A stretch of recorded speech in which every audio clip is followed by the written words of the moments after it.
The RICOH GR III, Fujifilm X-T30 II, Nikon Z, Sony A6400, and Olympus OMD-EEM10. Mark IV are the most popular cameras for street photography of 2025, but which is the absolute best? We are going to compare them to each other and score them in various categories, with some categories holding more weight than others. In the end, we'll decide which is the best one based on the final score, and we will declare the absolute winner. Let's dive in. First, we are going to compare them on the image quality category, which has a multiplier of 2. The RICOH GR III is a compact powerhouse, delivering remarkable image quality with its 24.2 megapixel APS-C sensor. It captures intricate details and vibrant colors, but its fixed 28mm equivalent to 2-8 lens might limit some creative options. I give it a solid 8 out of 10 for its image quality. Moving on to the Fujifilm X-T30 II, this camera boasts a 26 megapixel APS-C sensor, offering outstanding image quality with noise-free JPEGs up to ISO 6400. However, the lack of in-body image stabilization can be a drawback for handheld shooting. I rate it 9 out of 10 for its impressive image quality. Now, let's talk about the Nikon Z. It shares the same 20.9 megapixel APS-C sensor as the Z50, providing clean images up to ISO 6400, but its limited lens selection might hinder its versatility. I give it 7 out of 10 for its image quality. The Sony A6400, with its 24.2 megapixel APS-C sensor, delivers finely detailed images with minimal noise at low sensitivities. However, its JPEG processing can be a bit subdued compared to competitors. I rate it 8.5 out of 10 for its image quality. Finally, we have the Olympus OMD-EM10 Mark IV. It produces excellent quality images with its 20 megapixel micro four thirds sensor, but noise becomes visible at ISO 3200. I give it 7.5 out of 10 for its image quality. The Fujifilm X-T30 II takes the crown in the image quality category with a score of 9, thanks to its outstanding sensor performance and vibrant color reproduction. Next, we are going to compare them on the size and portability category, which has a multiplier of 1.5. The RICOH GR III is a compact powerhouse, fitting easily into a pocket with its dimensions of 109.4 by 61.9 by 33.2 millimeters and weighing just 257 grams. However, its fixed LCD screen can be a bit of a letdown for those who prefer a tilting or touchscreen for street photography. I give it a 7 out of 10. Moving on to the Fujifilm X-T30 II, this camera is incredibly lightweight at 378 grams, making it a joy to carry around all day. Its retro design is not only stylish, but also functional, though it lacks weather sealing, which might be a concern for street photographers in unpredictable weather. I rate it an 8 out of 10. Now, let's talk about the Nikon Z. It's designed with a retro aesthetic that's both eye-catching and functional, but its larger size at 134.5 by 93.5 by 43.5 millimeters and weight of 390 grams make it less pocketable compared to its competitors. The lack of a finger grip also makes it less comfortable for one-handed shooting. I give it a 6 out of 10. The Sony A6400 is quite portable, weighing in at just under a pound, and with dimensions that make it easy to carry around. Its weather-sealed body adds peace of mind for outdoor shooting, but the flip screen can feel a bit clunky when adjusting angles. I rate it an 8.5 out of 10. Finally, we have the Olympus OMD-EM10 Mark IV, which is the smallest and lightest of the bunch at 121.7 by 84.6 by 49.5 millimeters and 336 grams. Its compact size and effective in-body stabilization make it a street photographer's dream, though the plastic body might not feel as premium as some of its rivals. I give it a 9 out of 10. The Olympus OMD-EM10 Mark IV takes the crown in size and portability with its compact design and impressive stabilization, earning it a solid 9 points. Next, we are going to compare them on the autofocus speed and accuracy category, which has a multiplier of 2. The RICOH GR III is a camera that offers a hybrid autofocus system, combining contrast detection and phase detection for faster focusing. It's quick in good light, but it can be a little slow in low light, which might be a deal breaker for some street photographers. I give it a 7 out of 10. Moving on to the Fujifilm X-T30 II, this camera boasts an impressive autofocus speed, with focusing as little as 0.02 seconds. However, its burst speed remains mediocre at about 4 frames per second, which might not be ideal for capturing fast-moving subjects. I rate it an 8 out of 10. Now, let's talk about the Nikon Z.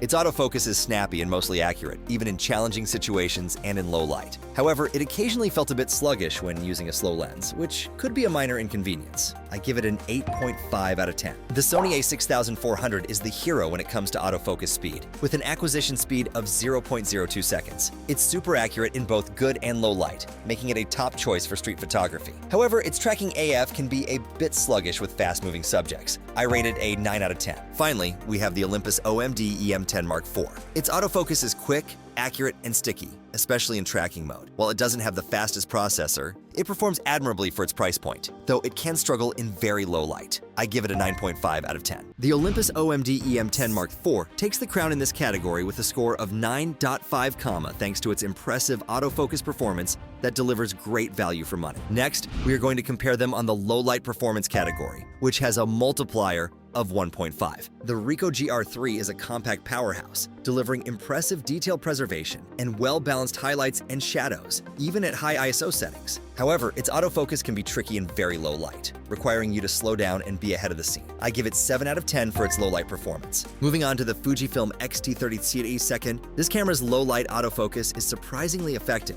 with a sensitivity down to -7 EV, making it a reliable choice for nighttime photography. Yet when shooting handheld indoors, noise becomes noticeable, and it struggles to capture stars without bumping up the ISO to an almost unusable level. I rate it 6 out of 10 for its low light performance. Now, let's talk about the Nikon Z FC. It boasts improved low light performance over its predecessor, the Z850, with an autofocus system sensitive down to -4.5 EV. However, noise is clearly visible past ISO 3200. And while it can be smoothed out, fine textures might get smeared in the process. I give it 7.5 out of 10 for its low light performance. The Sony A6400 is a low light beast, especially when paired with a fast lens like the Sigma 16mm f1. 4. Its autofocus system is stellar, and it handles noise well, even at high ISO settings. However, it lacks in-body image stabilization, which can be a drawback for handheld shooting in low light. I rate it 8 out of 10 for its low light performance. Finally, we have the Olympus OMD EM10 Mark IV. Despite its smaller sensor, it suppresses pixel noise effectively, allowing for usable images up to ISO 6400. Its in-body image stabilization is a game changer, providing sharp images even at slower shutter speeds in low light. I give it 8.5 out of 10 for its low light performance. The Olympus OMD EM10 Mark IV emerges as the winner in the low light performance category, scoring 8.5 points, thanks to its impressive noise suppression and in-body image stabilization. Finally, we are going to compare them on the price to performance ratio category, which has a multiplier of 3. The RICOH GR III is a compact powerhouse, offering impressive image quality and fast response in a pocketable form. However, its higher price tag might not justify the performance for everyone,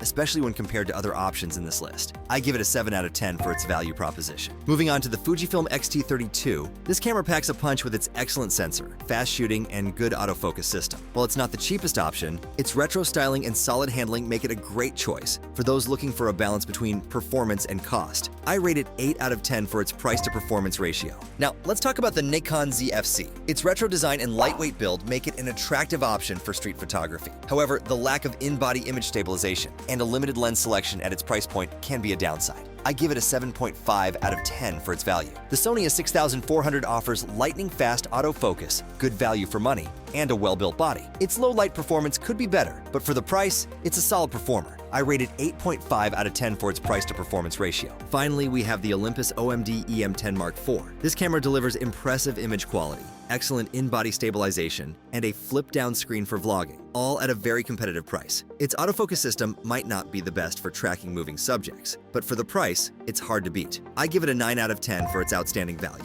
The Olympus OMD EM10 Mark IV takes the crown in the price-to-performance ratio category with a score of 9, offering the best balance between cost and capabilities for street photography. The results of our comparison show each product shines in its own way, but the Olympus OMD EM10 Mark IV stands out with its score of 87.25. Having used this camera extensively, I can attest to its fantastic balance of image quality, portability, and impressive autofocus. Its in-body image stabilization makes it a formidable choice in low-light conditions, and its compact design is perfect for street photographers on the go. Selling at a very competitive price point, it offers brilliant value, making it the ultimate winner in the showdown. While the Olympus OMD EM10 Mark IV takes the crown, other contenders put up a strong fight. The Sony A6400, with a score of 85.25, impressed me with its lightning-fast autofocus and robust performance. The Fujifilm X-T30 II earned a commendable 79, delivering outstanding image quality and a classic design. The Nikon Z FC followed closely with 73.75, offering a charming retro aesthetic and solid handling. Despite ranking lower at 72, the RICOH GR III remains a compact powerhouse, perfect for those who value portability above all. Each product has unique strengths, ensuring there's a perfect fit for every street photographer out there.